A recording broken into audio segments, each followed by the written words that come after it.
how long can the current recession last? Around the world, markets are showing warning signs that the global economy is tottering on the cliff's edge. The question of a recession is no longer if, but when. Over the past week, the pulse of those flashing red lights sped up as markets grappled with the reality, once risky, now certain, that the Federal Reserve will press on with its most hostile monetary tightening campaign in decades to extract inflation from the US economy, even if that means triggering a recession. And even if it comes at the expense of consumers and businesses far beyond US borders. There's now a 98% chance of a global recession, according to research firm Ned Davis, which carries some sobering historical credibility to the table. The firm's recession probability reading has only been this high twice before, in 2008 and 2020. When economists warn of a downturn, they're usually basing their assessment on a lot of indicators. The mighty US dollar. The US dollar plays an outsized role in the global economy and international finance, and right now, it's more powerful than it's been in 2 decades. The most simple explanation comes back to the Fed. When the US central bank increases interest rates, as it has been doing since March, it makes the dollar more enticing to investors around the world. In any economic climate, the dollar is seen as a safe place to park your money. In a tumultuous climate, a global pandemic, say, or a war in Eastern Europe, investors have even more incentive to purchase dollars, normally in the form of US government bonds. While a powerful dollar is a nice perk for Americans traveling abroad, it turns into headaches for just about everyone else. The value of the UK pound, the euro, China's yuan, and Japan's yen, among many others, has fallen. That makes it more costly for those nations to import important items like food and fuel. In response, central banks that are already fighting pandemic-induced inflation wind up increasing rates higher and faster to shore up the value of their own currencies. The dollar's strength also generates destabilizing effects for Wall Street, as many of the S&P 500 companies do business around the world. By one estimate from Morgan Stanley, each 1% rise in the dollar index has a negative 0.5% impact on S&P 500 earnings. America's economic engine stalls. The #1 driver of the world's biggest economy is shopping. And America's shoppers are tired. After more than a year of increasing prices on just about everything, with wages not keeping up, consumers have pulled back. The hardship caused by inflation means that consumers are dipping into their savings, Eway Parthenon chief economist Gregory Dacko stated in a note Friday. The personal saving rate in August remained unchanged at only 3.5%, Dacko stated, near its lowest rate since 2008 and well below its pre-COVID level of around 9%. Once again, the reason behind the pullback has a lot to do with the Fed. Interest rates have increased at a historic pace, pushing mortgage rates to their highest level in more than a decade and making it tougher for businesses to grow. In the end, the Fed's rate hikes should widely bring costs down. But in the meantime, consumers are receiving a 1-2 punch of high borrowing rates and high prices, particularly when it comes to essential requirements like food and housing.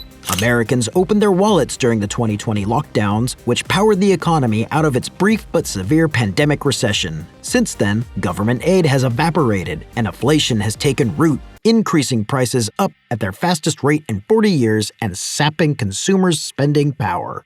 Corporate America tightens its belt. Business has been flourishing across industries for the bulk of the pandemic era, even with historically increasing inflation eating into profits. That is thanks, once again, to the tenacity of American shoppers, as businesses were mostly able to pass on their higher costs to consumers to cushion profit margins. But the earnings bonanza may not last. In mid-September, one company whose fortunes acted like a kind of economic bellwether gave investors a shock. FedEx, which works in more than 200 countries, suddenly revised its outlook, warning that demand was softening and earnings were most likely to crash more than 40%. In an interview, its CEO was asked whether he believes the slowdown was a hint of a looming global recession. "I think so," he responded. "These numbers, they don't portend very well." Welcome to bear territory. Wall Street has encountered a whiplash, and stocks are now on track for their worst year since 2008, in case anyone wants yet another terrible historical comparison. But last year was a very different story. Equity markets flourished in 2021, with the S&P 500 soaring 27%, courtesy of a torrent of cash pumped in by the Federal Reserve, which unleashed a double-barreled monetary easing policy in the spring of 2020 to keep financial markets from crumbling. The party lasted until early 2022, but as inflation set in, the Fed started to take away the proverbial punch bowl, increasing interest rates and unwinding its bond-buying mechanism that had propped up the market. The hangover has been brutal. The S&P 500, the broadest measure of Wall Street and the index responsible for the bulk of Americans' 401ks, is down nearly 24% for the year. And it's not alone.